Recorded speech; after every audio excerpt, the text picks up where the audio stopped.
Toutes et à tous, bienvenue pour cette session dédiée aux prestations intellectuelles. Aujourd'hui, nous n'aurons qu'un seul retour d'exemplaire et vous allez comprendre pourquoi. Nous avons néanmoins le plaisir d'accueillir Jean-Christophe Caroul de la ville et de la communauté urbaine de Dunkerque, qui nous présentera un retour d'expérience sur la façon dont ils abordent l'intégration des considérations environnementales et sociales dans les achats de propriété intellectuelle, avant de passer à la présentation de 3 porteurs de solutions par Hermine Vial. La raison pour laquelle nous n'avons sollicité qu'un seul acheteur aujourd'hui et sans vouloir, prendre de l'avance sur les propos de monsieur Caroul, c'est parce que, le message essentiel qu'on souhaitait vous faire passer, aujourd'hui en termes d'achat, c'est que, la façon l'expertise importera plus que les petites clauses que certains acheteurs pourraient considérer comme des clauses gadgets sur les déplacements professionnels, l'utilisation ou non de matériel informatique, reconditionné pour la prestation, l'utilisation de, voilà, déplacements à vélo et cetera. Néanmoins, nous vous avons partagé la semaine dernière plusieurs clauses en la matière que nous trouvons toujours utiles à mentionner. Donc, nous vous rappellerons quelques clauses, que par exemple la métropole a mis en place. On vous recopiera dans le chat, une clause qui avait été proposée par la ville de Paris, Alice Pied-Noir, sur les déplacements professionnels, des consultants qu'on vous encourage, à intégrer, adapter, à votre façon.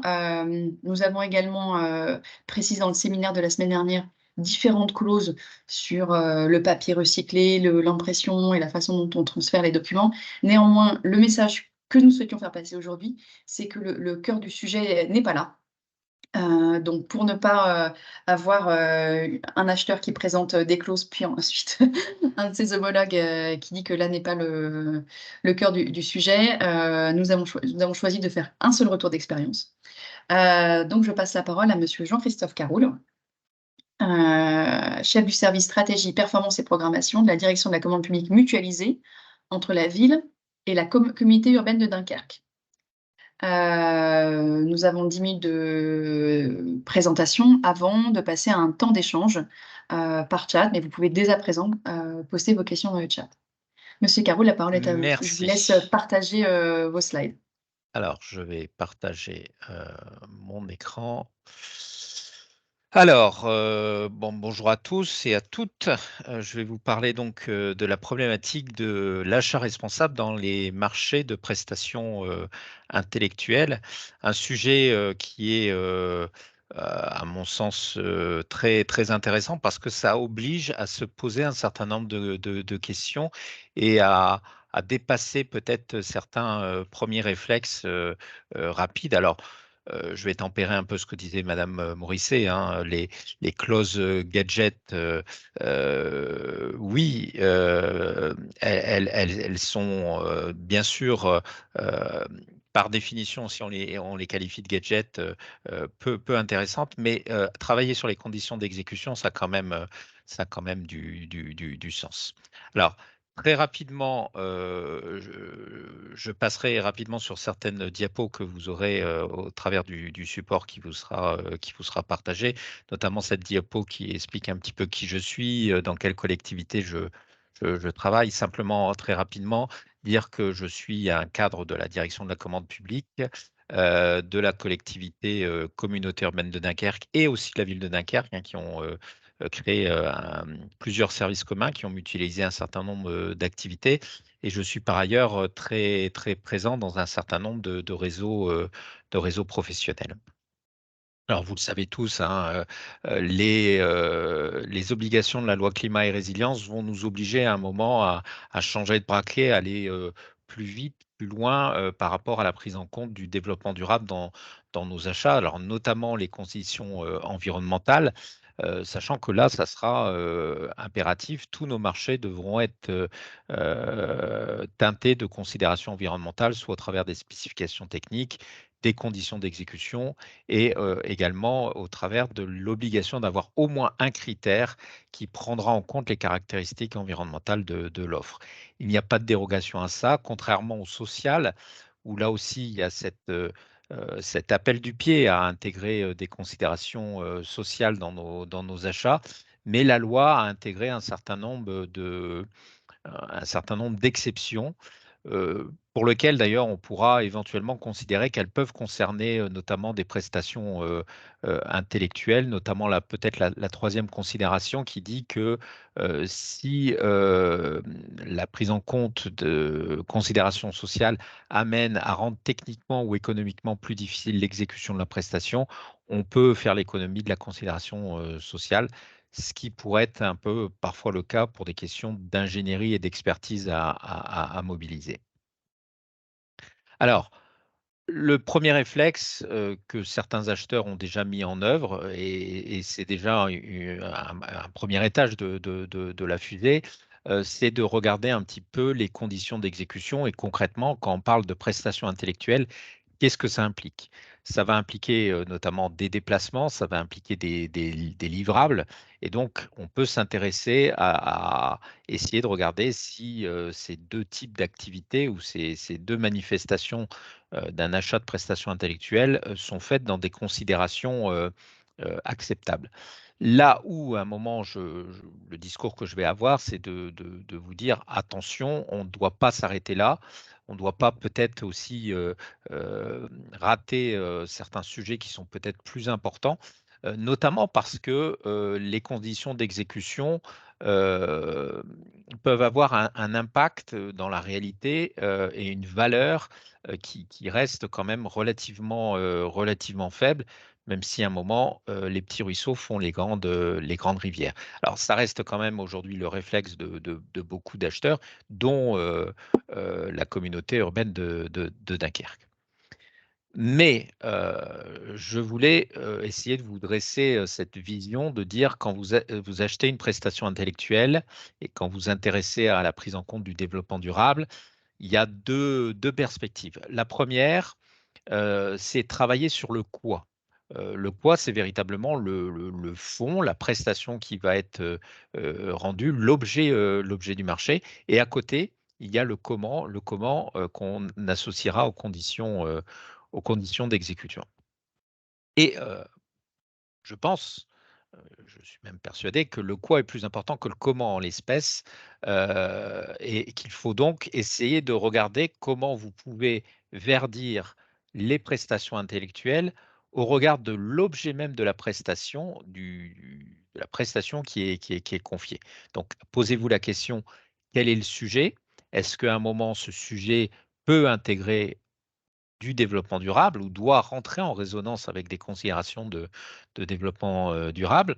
Comment il doit être abordé? Comment il doit être traité? Donc, c'est cette problématique d'avoir la prise en compte du développement durable et de se poser la question de savoir votre prestation intellectuelle, quel est son objet immédiat, mais aussi son objet parfois un peu plus tardif, puisqu'on peut très bien avoir un certain nombre de prestations intellectuelles qui n'ont pas d'impact environnemental ou d'impact social en tant que tel, mais qui, par l'utilisation qu'on fera des résultats, cette fois-ci, auront véritablement des conséquences.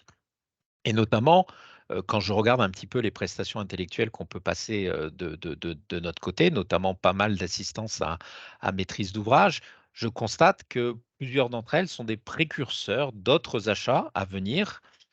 Quand vous demandez à un AMO de vous assister pour dresser un petit peu un panorama et pour vous amener à un moment à définir ce que vous ferez et ce que vous achèterez par la suite. L'AMO pouvant d'ailleurs vous accompagner de manière plus ou moins, comment dirais-je, profonde, uniquement, je dirais, de manière assez dans les précurseurs, ou alors carrément dans la durée, et notamment venir vous assister dans la définition et dans la conduite de l'achat, dans la définition des caractéristiques de l'achat, dans une assistance que vous pouvez avoir également lors du processus d'évaluation, de sélection de fournisseurs et éventuellement encore plus tard dans la vie, dans le cycle de vie de votre achat. Et là, il est clair que le développement durable doit être intégré le plus en amont possible. Prenons l'exemple des études de faisabilité qu'on peut retrouver dans certaines opérations de travaux, d'aménagement, qui sont bien en amont des études de maîtrise d'œuvre, qui peuvent être notamment des prestations de programmistes, hein, où vous allez confier à un assistant à maîtrise d'ouvrage le soin d'élaborer le programme qui servira ensuite à sélectionner votre maître d'œuvre. Mais quand, plus encore, on est dans des études de faisabilité, où à un moment, la question sera de savoir qu'est-ce que je vais faire concrètement, est-ce que je peux le faire, est-ce que c'est faisable, et aussi quel coût ça va représenter. Si vous n'intégrez pas les considérations de développement durable, elles seront absentes de l'étude et elles viendront plus tard. Et elles vont venir plus tard, parfois un petit peu comme un cheveu sur la soupe, en disant: «Ah bah oui, mais ça, on ne l'avait pas intégré, on ne l'avait pas prévu et peut-être aussi, on ne l'avait pas intégré dans les prévisions budgétaires». Et vous voyez tout l'intérêt, voire le côté vraiment impératif d'intégrer le développement durable le plus en amont possible pour pouvoir à la fois ouvrir toutes les portes qui peuvent être ouvertes, fermer les portes qui doivent être fermées, hein, c'est-à-dire faire une croix sur un certain nombre d'options dont on peut considérer qu'elles ne sont pas désirables ou compatibles avec un développement durable, et donc ces considérations budgétaires. Donc, dans vos prestations intellectuelles, si vous y réfléchissez bien, si vous arrivez à vous projeter presque dans le cycle de vie de votre projet et comment cette prestation intellectuelle à un moment vient s'intégrer dans cette vie du projet, vous allez vous apercevoir qu'il y a un moment, un certain nombre de préoccupations, d'objectifs qu'il faut souligner et qu'il faut donc imposer à vos prestataires et pour lequel vous allez avoir une demande, une attente dans le résultat de la production de la prestation intellectuelle. Donc, bien sûr, des objectifs de sobriété, de durabilité que vous allez pouvoir mettre dès, je dirais, dès l'amont, dès les premières étapes de vie de votre projet. Donc, c'est vraiment là le message central, hein, c'est de vous dire, intéressez-vous à l'objet et à la manière dont la prestation intellectuelle aura un impact présent ou futur sur quelque chose qui va venir et de savoir si le fait d'avoir intégré du développement durable ou au contraire d'avoir laissé, de ne pas avoir laissé de place au développement durable sera préjudiciable ou sera souhaitable. Alors, à côté de ça, bien sûr, il y a le comment. Alors, on l'a dit, le comment, ça peut être malheureusement parfois des mesures un petit peu gadget. Alors, pas nécessairement gadget dans l'intention de l'acheteur qui va avec de bonnes intentions, mais justement, il faut pouvoir dépasser les déclarations d'intention. Et une clause, malheureusement, parfois, elle risque de rester lettre morte si vous n'opérez pas un véritable contrôle. Et j'attire votre attention sur le fait que quand vous concevez un projet d'achat, celui qui écrit le projet de marché n'est pas nécessairement celui qui va ensuite le mettre en œuvre, l'appliquer. Et donc, une bonne idée et une intention forte et ferme qui est prise par, je dirais, le rédacteur sera malheureusement zappée, oubliée et totalement effacée par celui qui fait le suivi d'exécution. Posez-vous aussi la question de savoir de l'impact de ces considérations que vous allez mettre au niveau des conditions d'exécution. Euh, Peut-être des considérations qui n'auront pas d'impact en soi, notamment parce que au final, tout le monde le fait déjà. Donc, à un moment, à quoi sert de venir alourdir votre contrat quand tous les candidats, tous les opérateurs économiques, tout le monde le fait déjà ou le fera sans qu'il y ait nécessairement un processus intégré dans l'écriture du contrat. Alors, pour enfoncer le clou, mais là c'est vraiment, je caricature, hein, pour opposer cette vision entre le quoi et le comment, Quand vous allez confier une mission de maîtrise d'œuvre, vous n'allez pas, dire: «Ah bah tiens, je veux que le maître d'œuvre vienne à vélo sur le chantier, imprime ses plans sur papier recyclé». La vraie demande et là où véritablement il y aura un impact, ça sera de lui demander une éco-conception du bâtiment. Voilà. Donc ça, c'est un petit peu le message que j'essaie de passer et sur lequel je voudrais vous sensibiliser. Alors, néanmoins, sur les conditions d'exécution, mesure gadget, oui, non, ça dépend comment on l'aborde et ça dépend aussi de l'attention qu'on va appuyer tout au long de la vie du contrat. Quelques points justement de réflexion. Alors, la question première, c'est qui fournit la prestation. Et vous allez le voir, on le verra dans les critères, ça peut être un sujet véritablement de s'intéresser à l'intervenant. C'est là aussi où à un moment, vous allez pouvoir avoir une approche sociale possible ou pas, de savoir si à un moment vous pouvez au niveau de l'intervenant, au niveau de l'équipe, si il y a une pluralité d'intervenants, intégrer une diversité de profils et notamment des personnes qui seraient en situation de, problématique par rapport à l'accès au marché de l'emploi.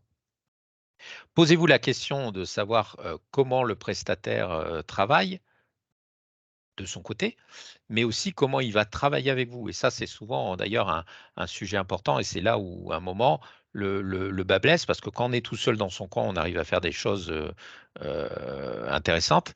Quand on travaille à plusieurs, ça devient plus compliqué. Donc ça, c'est des sujets, liés à la méthodologie où vous allez pouvoir être prescriptif ou alors être en attente de précision des candidats pour lequel vous aurez derrière un critère d'évaluation. Un point d'attention aussi sur où est produit le travail. Alors, c'est peut-être pas nécessairement dans l'ensemble des prestations intellectuelles, mais j'ai notamment en tête un type d'achat, alors qui est à la limite entre la prestation intellectuelle et la prestation de service. Mais nous, on fait appel à des géomètres experts, pour lesquels il y a des travaux, des relevés sur le terrain, mais ensuite il y a un certain nombre de calculs qui sont faits, je dirais, en bureau et on constate que là-dessus, il y a une propension à aller, sous-traiter un certain nombre de calculs à l'étranger, que ça soit, notamment en Afrique du Nord ou dans le sous-continent, indien et là, il peut y avoir, des conditions, d'exécution, d'éthique, qui ne sont pas, ou d'équitable qui sont pas,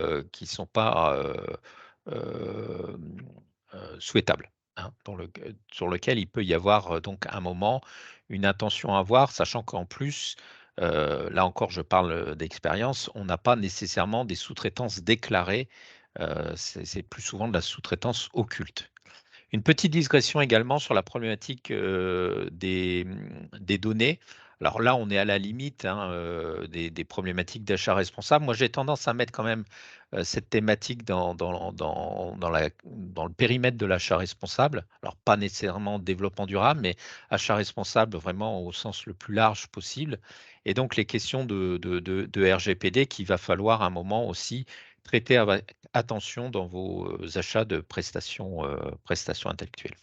Enfin, bon ça c'est plus classique, hein, l'étude va être, matérialisée, la prestation intellectuelle va souvent être matérialisée. Alors matérialisée au sens strict du terme, c'est-à-dire imprimée. Donc là, il y a la question éventuellement, d'imprimer sur du papier recyclé, mais attention, pensez aussi à d'autres sujets qui peuvent être liés à le choix de la police, la taille, des marges, le choix de l'intégration de couleurs ou de noir et blanc. Ça, c'est tout un ensemble d'éléments qui rendront votre impression plus ou moins, responsable et également la question du stockage, informatique, et donc là, on rentre sur les sujets de numérique responsable. Sur les critères, alors, on peut avoir, une ambition de mettre de l'empreinte carbone, du calcul d'empreinte carbone. Moi, à ce stade, hein, alors je parle bien, je dirais aujourd'hui en 2023, c'est un sujet qui reste quand même très délicat, compliqué à la fois pour l'acheteur, compliqué pour les candidats, avec un vrai risque si vous rentrez dans une méthode de cotation où vous allez vraiment, chiffrer, coter, voire, potentiellement monétariser un certain nombre d'éléments, d'avoir des résultats qui ne sont pas nécessairement, convaincants, qui ne sont pas nécessairement maîtrisés par l'ensemble des candidats. Une grande part de déclaratif et un grand risque à cause du fait qu'on ne peut pas tout prévoir, qu'il y aura un vrai décalage entre ce qui est calculé au moment de la remise de l'offre et la réalité qui sera ensuite, mise en œuvre. Si vous voulez vraiment travailler sur l'empreinte carbone, à mon sens, encore une fois, au jour d'aujourd'hui, il est peut-être plus intéressant de le faire non pas sous une logique de cotation, de chiffrage, mais de demander des mesures, comment le candidat dans sa méthodologie de travail peut avoir un certain nombre de mesures, qui auront une incidence positive sur, l'empreinte écologique de la prestation. Donc là, on n'est pas encore une fois, à évaluer avec une méthode très mathématique, y compris dans la note que vous allez attribuer, mais plutôt ce que j'ai appelé une distribution de points par étage, c'est-à-dire que vous aurez des points, genre, vous allez noter sur 5 et ça sera, 0, 1, 2, 3, 4, 5 ou 1, 2, 5, par exemple, mais vous n'allez pas utiliser, toute l'échelle, de notation avec les décimales.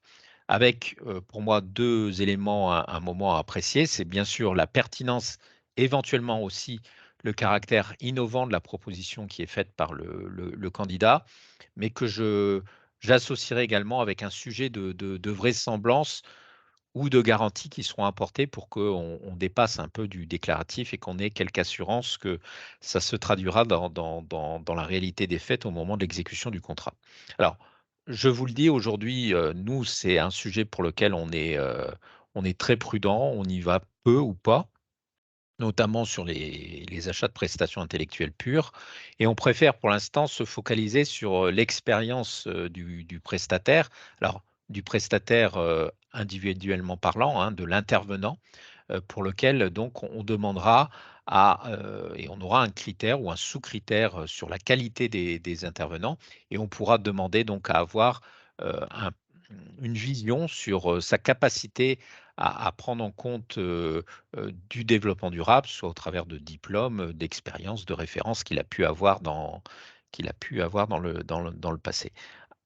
Un point d'alerte également, mais ça je pense que vous le savez, attention, il faut toujours que les critères gardent un lien avec l'objet du marché, avec la prestation qui va être rendue, et vous savez très bien que la jurisprudence aujourd'hui, sanctionne les acheteurs qui utiliseraient un critère RSE, trop général. Le dernier point sur lequel je voulais, intervenir, partager avec vous, c'est le fait que, nous avons, nous aussi acheteurs, une responsabilité dans la conduite, d'un achat, performant. Il ne faut pas nécessairement, porter toute la charge sur le prestataire et attendre de lui, tout, d'avoir, toutes les solutions.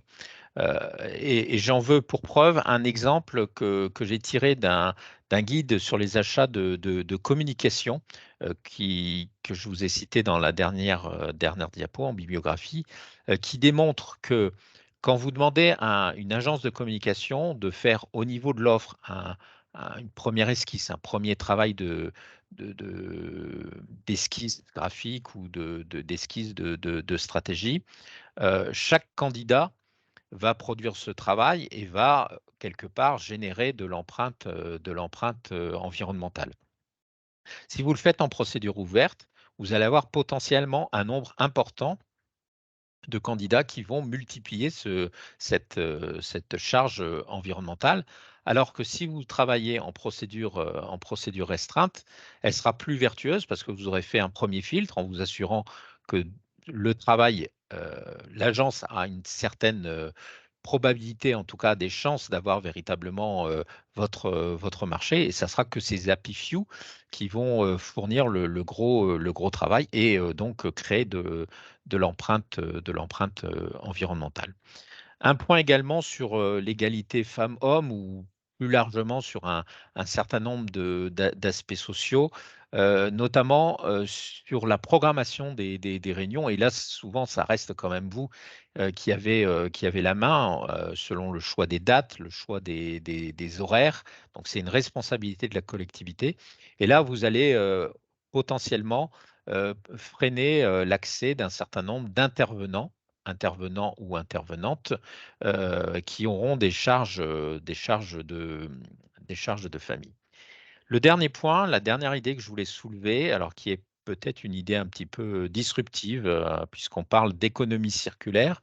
Est-ce qu'à un moment, l'économie circulaire a sa place dans de la prestation immatérielle, dans de la prestation intellectuelle? Et notamment, bah, ça pose la question du recyclage des études qui, à mon sens, pourrait être quelque chose qui pourrait être favorisé si on mettait un certain nombre de nos études dans le domaine public ou certaines parties de nos études dans le domaine public, qui éviterait du coup à ce que quand un intervenant ou une collectivité planche sur un sujet, qu'elle refasse une partie du travail qui générerait de l'empreinte carbone, de l'empreinte environnementale. Et donc, voilà, c'est l'idée à un moment de capitaliser sur du travail qui a été produit et éviter de le refaire, hein, de refaire ce qui a déjà été fait. Et en plus, si on était dans une logique qu'on retrouve notamment dans les logiciels open source, l'idée, ça serait de dire, je mets à disposition mon travail, mais en plus, je vous invite à l'enrichir et à verser cet enrichissement au niveau de la communauté. Voilà, donc ça, c'est une petite idée que je lance qui nécessite plus que, je dirais, un travail sur l'écriture du marché. C'est sans doute un travail plus global qu'il faudrait faire entre communauté d'acheteurs pour essayer de réfléchir à cette logique d'économie circulaire dans la prestation intellectuelle immatérielle. Voilà, j'ai fini avec mon PowerPoint. La dernière diapositive, c'était notamment pour vous citer ce guide sur la filière communication euh, que j'ai évoqué par rapport à la responsabilité des acheteurs dans la conduite de la procédure de passation qui elle-même génère de l'empreinte carbone. Un grand merci, Monsieur Caroul. Je vous invite à départager votre écran pour que je Je vais faire puisse ça. reprendre la main. Voilà, J'ai un petit souci informatique qui fait sauter l'image. c'est bon? Nous y voilà. Merci beaucoup. Euh, je vous propose de commencer à prendre quelques questions-réponses. Ma première question, je vois que les questions vont arriver doucement sur le chat. Ma première question, c'était concernant les critères. Et dans quelle partie des critères est-ce que vous intégreriez ces considérations environnementales et sociales? Dans quel cas est-ce que vous les metteriez dans un critère spécifique? Ou dans quel cas vous l'intégreriez à la méthode ou à la composition de l'équipe? Alors, il y a un peu deux écoles hein, par rapport à ça. Certains qui peuvent, et moi je navigue entre ces deux approches, dire il faut un critère spécifique parce que ça lui donne de la visibilité. Il y a un côté symbolique qui, à mon sens, doit être recherché, qui n'est pas nécessairement neutre.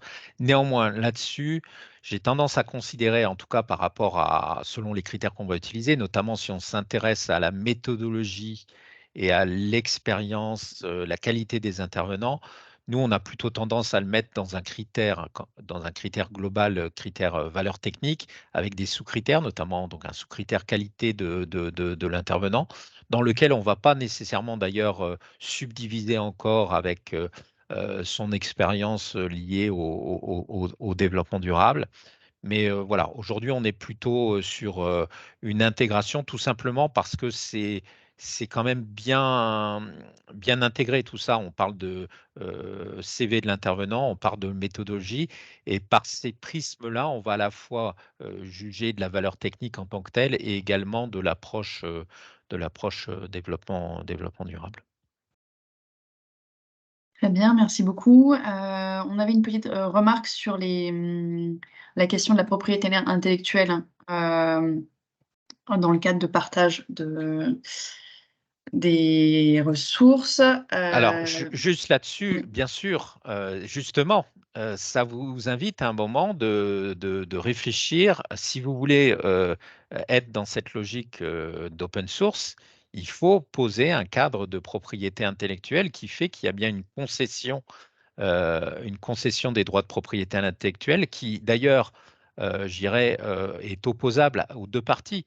À la fois le prestataire qui doit accepter que son travail tombe entre guillemets dans le domaine public, mais aussi l'acheteur public qui accepte lui aussi que l'étude qu'il a financée tombe dans le domaine public. Donc on tombe dans des logiques de licence libre qui doivent être travaillées avec une grande attention.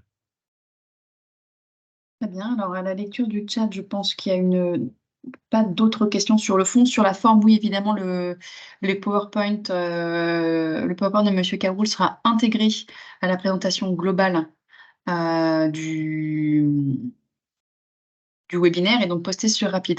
Madame Louet, je vous invite à poser votre question dans le chat. Je vois que vous levez la main.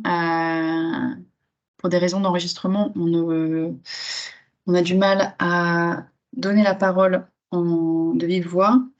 Je prends le temps que Madame Louette pose sa question dans le chat. Une question de Erika. Prenez-vous en compte le volet social?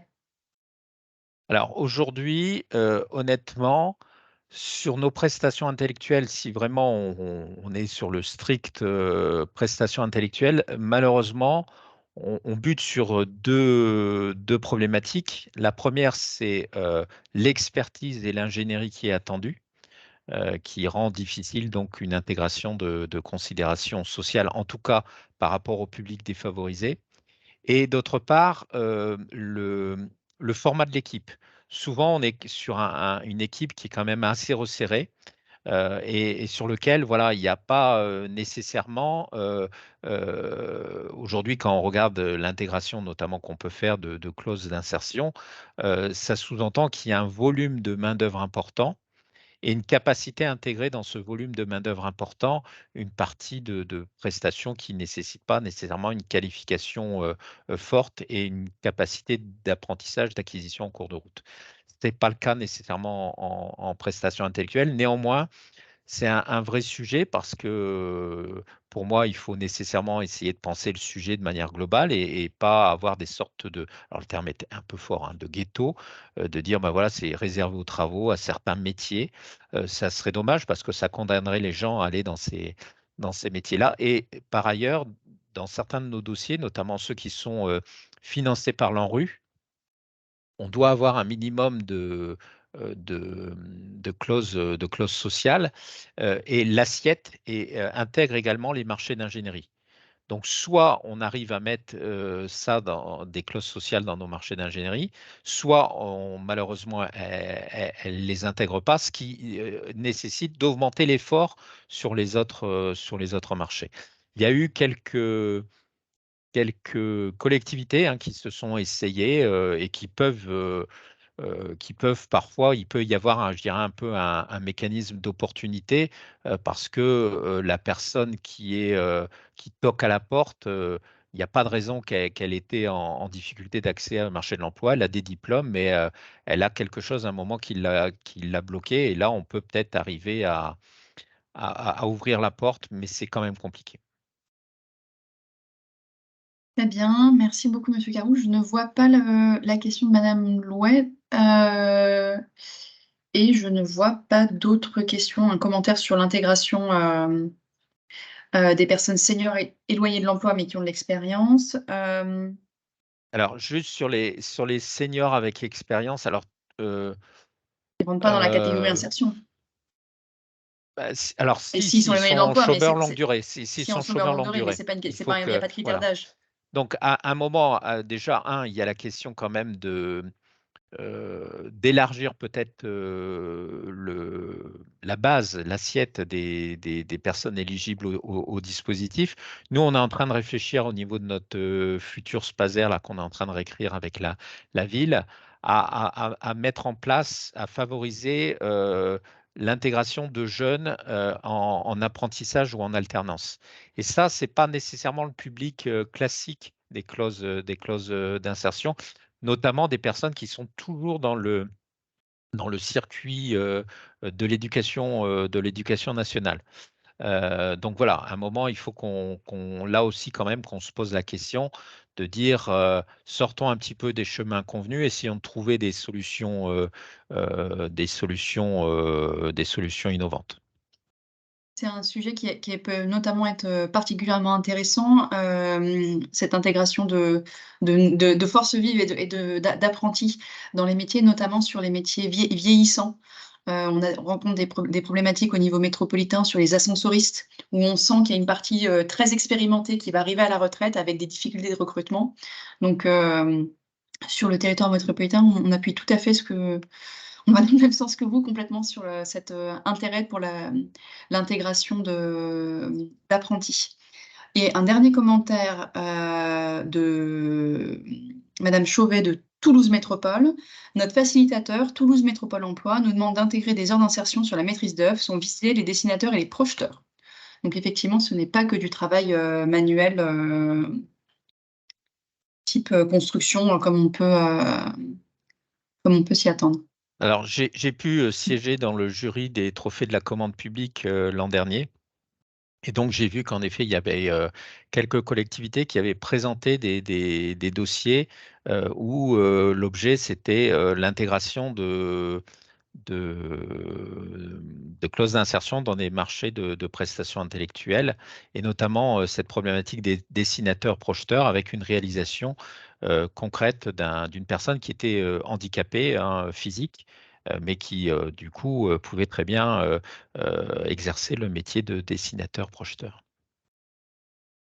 Parfait, un grand merci à vous, monsieur Carole. Merci pour votre intervention. Évidemment, c'est à ce moment-là que je reçois une dernière, message.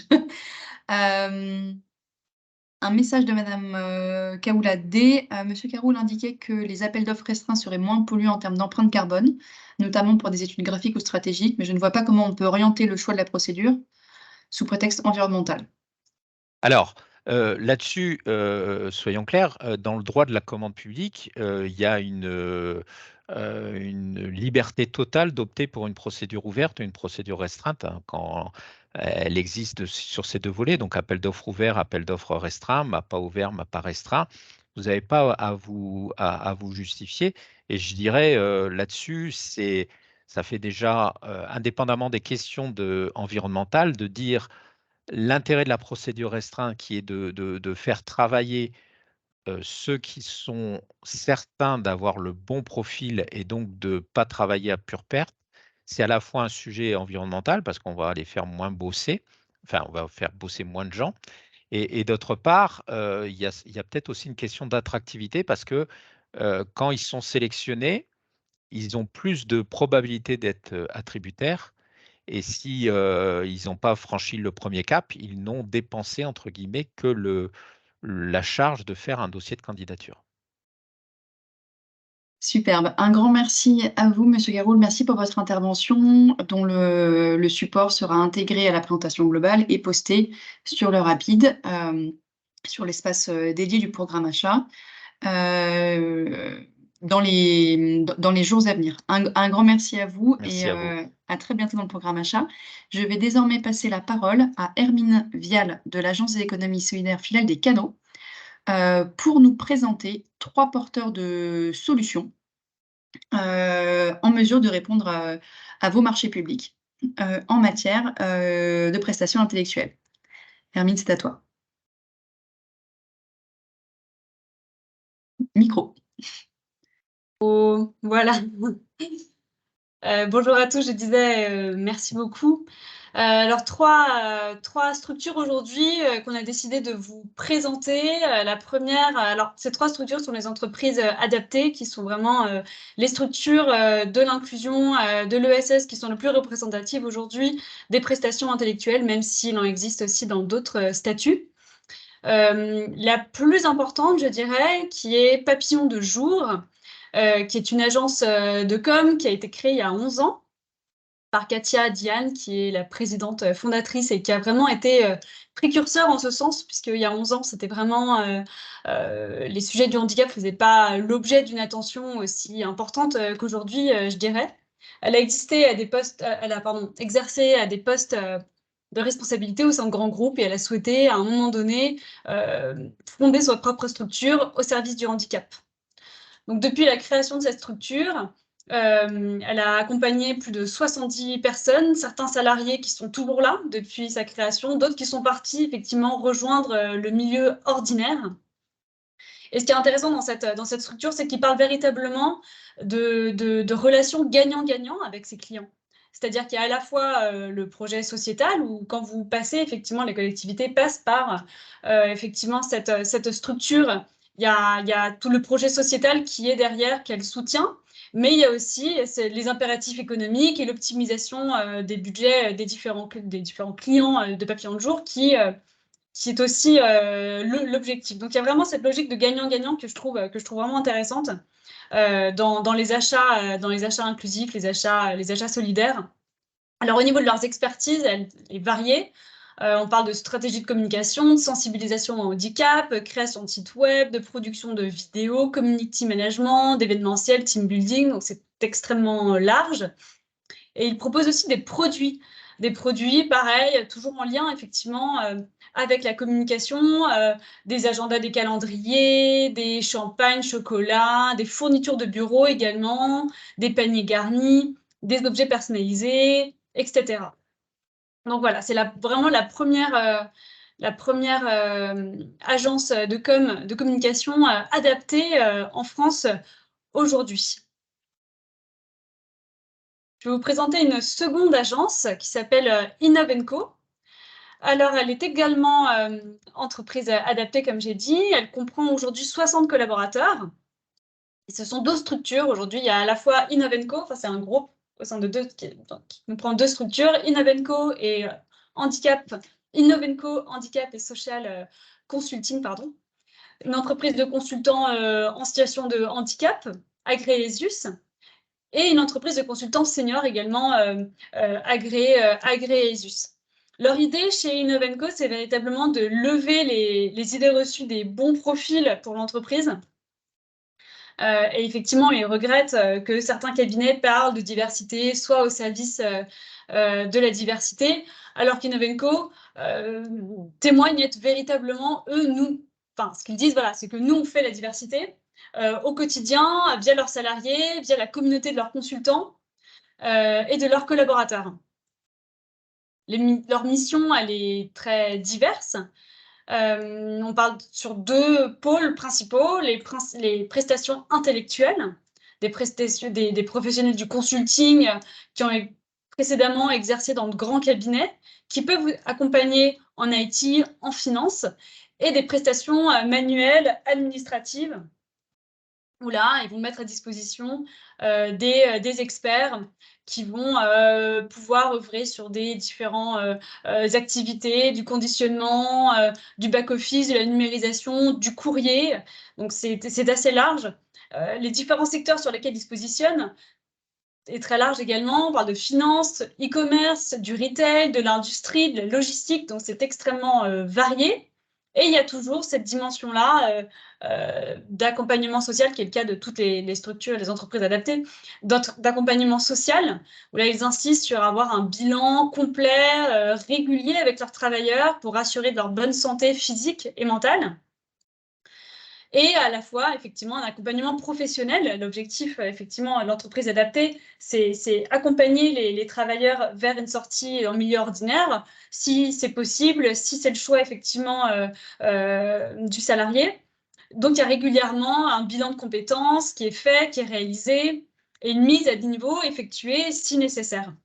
Donc, depuis leur création, en 2014, Innovenco a cet objectif de renforcer les fonds propres de leur structure en réinvestissant intégralement l'ensemble des bénéfices, qui est le cas des structures de l'ESS, et accroître chaque année le pourcentage de la masse salariale consacrée à la formation, afin de développer l'employabilité de leurs propres salariés.